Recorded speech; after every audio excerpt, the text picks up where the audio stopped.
décorer votre maison et donner une touche naturelle à votre intérieur? Bonne idée, mais avant d'aller à la pépinière, voici les 10 plantes les plus dangereuses à éviter absolument. La pruche d'eau, Cicuta maculata. La pruche est une plante toxique de la famille des ombellifères. Cette plante est une grande fleur sauvage, souvent confondue avec le céleri ou le panais comestible. La plante entière, en particulier les racines, sont riches en cicutoxine, un composé mortel. Si consommée, la pruche d'eau provoque des crampes abdominales, des nausées, des convulsions douloureuses, voire la septicémie et la mort. Les personnes qui survivent peuvent souffrir d'amnésie et de tremblements durables. La belladone, Atropa belladonna. La belladone contient des baies douces et noires, ce qui peut donner envie de les manger. Cette plante aux feuilles vertes ternes et aux baies noires brillantes de la même taille que les cerises est pourtant affreusement toxique. Ses feuilles, ses tiges, ses baies et ses racines sont mortelles car cette plante comporte de la scopolamine et de l'atropine, des composés qui paralysent les muscles du corps, et même du cœur. De plus, un simple contact physique avec cette plante peut irriter la peau.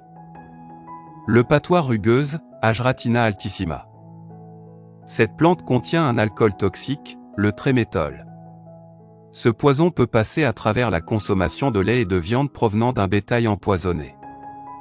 Mais cette plante est complètement retirée des pâturages d'animaux. Les symptômes de l'empoisonnement se traduisent par la perte d'appétit, une faiblesse, des nausées, une langue rouge, une gêne abdominale, l'acidité anormale du sang et même la mort. Le ricin commun, Ricinu comuni. D'origine africaine, le ricin commun est une plante toxique cultivée en tant que plante ornementale. Les semences traitées de cette plante sont la source de l'huile de ricin, tandis que les semences naturelles contiennent de la ricinée, un composé très toxique. Il suffit d'une ou deux de ces graines pour tuer un enfant et environ 8 graines pour tuer un adulte. Après la consommation de ces graines, la ricinée inhibe la synthèse des protéines à l'intérieur des cellules et les symptômes se traduisent par une diarrhée, des vomissements et des convulsions allant jusqu'à la mort. Le pois rouge, Abru procatorius. Les pois rouges, appelés également graines de Jeuquirity, contiennent de la brine, le toxique végétal connu le plus dangereux. Il inhibe la synthèse des protéines dans les cellules. Les pois rouges poussent dans les régions tropicales et sont utilisés dans les rosaires de prière et les bijoux. Les graines intactes ne sont pas toxiques, mais celles qui sont cassées ou mâchées peuvent être mortelles à cause de la brine. Il suffit de 3 microgrammes de ces graines pour tuer un adulte. Le laurier rose, Nerium oleandé. Le laurier rose est une plante avec de très belles fleurs de couleur rose. Mais toutes les parties de cette plante sont mortelles, parce qu'elles contiennent une forte quantité de glycosides et d'oléandrine. Si elle est consommée, cette plante peut causer une diarrhée, des vomissements, des convulsions, un pouls irrégulier, le coma et la mort. Le poison du laurier rose est si puissant que certaines personnes peuvent tomber malades simplement en consommant le miel des abeilles qui ont visité des fleurs de laurier rose. Le tabac, Nicotiana tabacum. Le tabac est la plante commerciale la plus cultivée dans le monde. Toutes les parties du tabac, en particulier les feuilles, contiennent de la nicotine et de l'anabasine, des alcaloïdes toxiques qui peuvent être fatales. En dépit du fait qu'elle est un réel poison cardiaque, la nicotine est consommée dans les 4 coins du monde. Le tabac est peut-être la plante la plus mortelle, elle cause environ 5 millions de décès chaque année dans le monde. Le brugmansia.